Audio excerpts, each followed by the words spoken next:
पूजनिया के साहिती बनी के संगवा में पूरा परिवार पूजनिया के साहिती बनी उनके संगवा में पूरा परिवार पूजनिया के साहिती बनी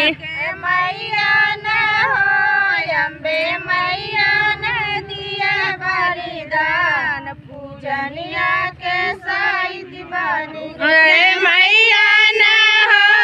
अम्बे मैया न दिया बलिदान पूजनिया के साहिती बनी मैया न हो अम्बे मैया न दिए बलिदान पूजनिया के साहिती बनी मैया